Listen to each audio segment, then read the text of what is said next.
Bismillahirrahmanirrahim. We begin with the name of Almighty Allah, the Beneficent, the Merciful.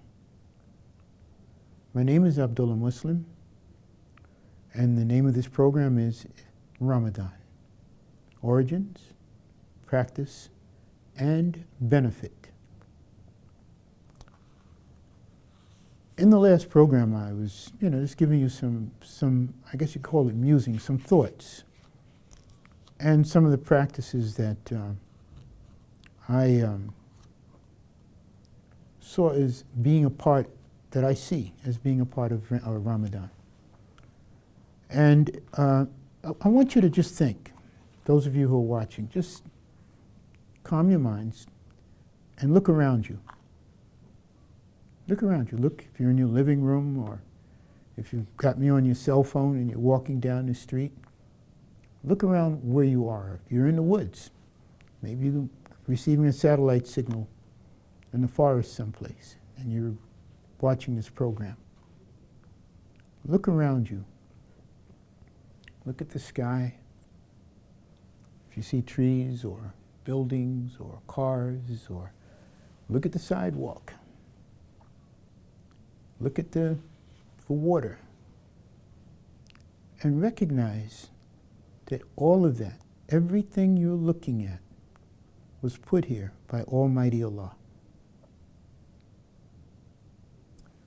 During the month of Ramadan, and we as human beings, Allah has enabled us to go into this earth, to go into the earth, and to withdraw things from it, to take things out of it, and to separate them and or combine them, and to make all types of things, concrete and plastic and steel and aluminum and graphite and graphene and so forth and so on, ad infinitum, without end.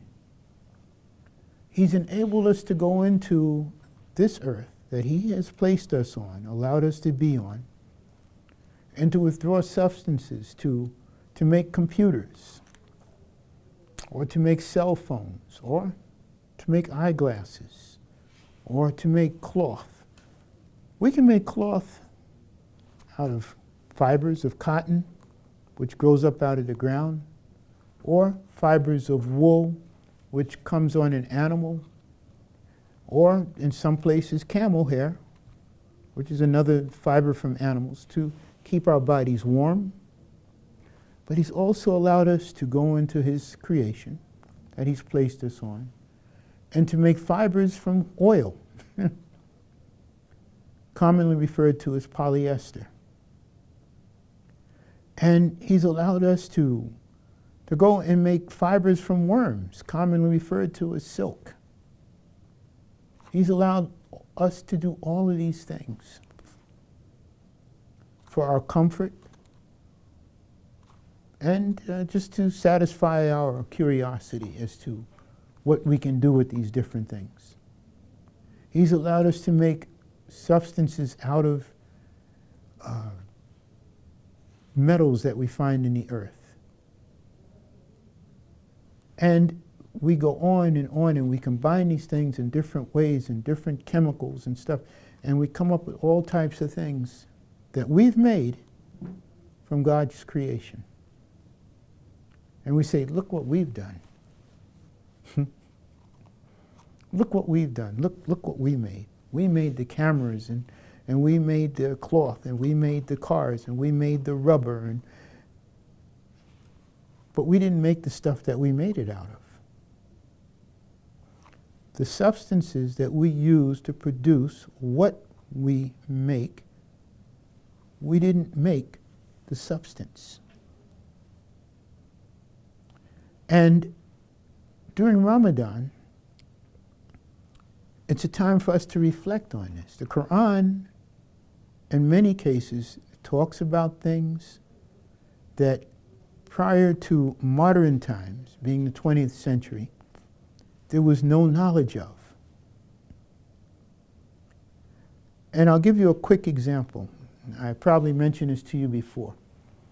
I used to go to public school in the Bronx, New York. I think it was PS 124. I don't think that school is there anymore. because it was up near Jackson Avenue in the Bronx, and Jackson Avenue was turned into a housing project. And I think the school was torn down with the housing project. I had a Jewish teacher. His name was Mr. Kuntz. He was a good teacher. I'd like to see Mr. Kuntz if he's still alive, to tell you the truth. Because a lot of the stuff he taught us in the 4th grade is still usable to me, and I'm sure to a lot of his students. He was a good teacher. He used to read to us from the newspaper. That was one of the things he did in his class. We used to sit with Mr. Kuntz from the time, because in those classes we didn't change from one class to another. You had your teacher from the morning until after the school ended, which was 3 o'clock. And the only time that you were away from that teacher was for lunch. So Mr. Kuntz came in school one day. He was really excited. And he says, look what they've done. Look what they've done. And the class that I was in was like a mixed class. We had some African Americans there. We had some people from Puerto Rico there, children from Puerto Rico. We had children from Haiti. We had children from Ecuador. We had children from Guatemala. It was a real mixed class. We had children who were Polish, Irish, Jewish, Ashkenazi Jews, and so it was a real mixed class because the Bronx was just in the process of changing over. So at any rate, what happened was, he says, look what they've done. He says, they've invented an electronic microscope. And he started reading from the newspaper. I think it was a newspaper called the Journal American. I think it was, they don't publish this paper anymore. It's a big newspaper. So at any rate, he's reading the story to us. And I'm in the 4th grade. I'm not interested in this. I have no interest in it whatsoever. But he's reading it to us, and he's saying how they took the microscope, they've invented this electronic microscope, and what they've done is they're able now to look into the different phases of the human being as it develops in the womb after it fertilizes the egg.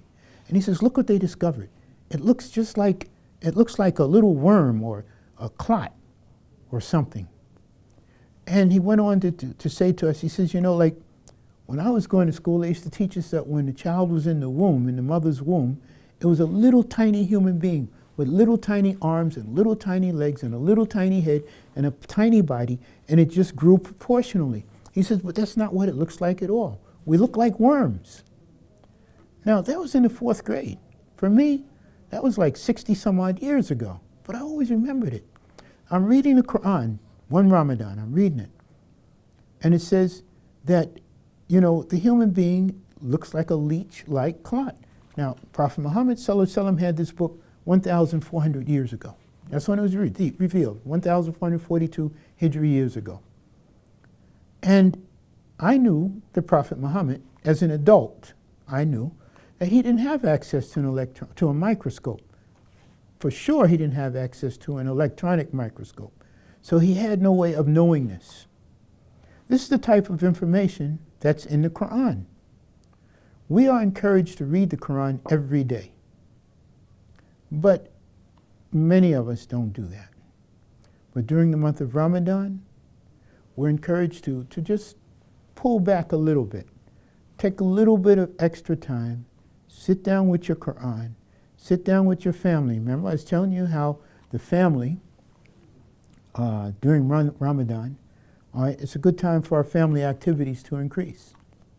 So when we sit down at the dinner table to eat, okay, what we can do, because we're not going to sit down just as they call the adhan. And maybe in some places you can't even hear the adhan. I'm fortunate.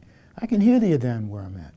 But maybe you can't. Maybe you have an Asr clock or a Fajr clock or one of the many clocks that's made now that lets you know when it's time to pray.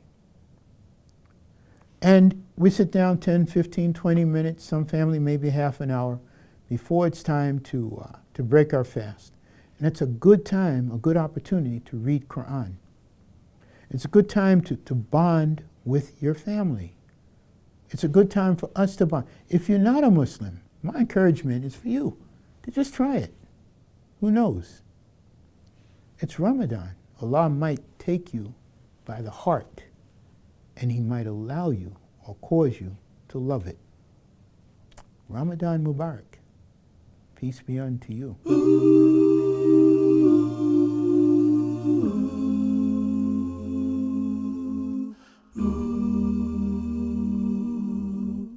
Ooh.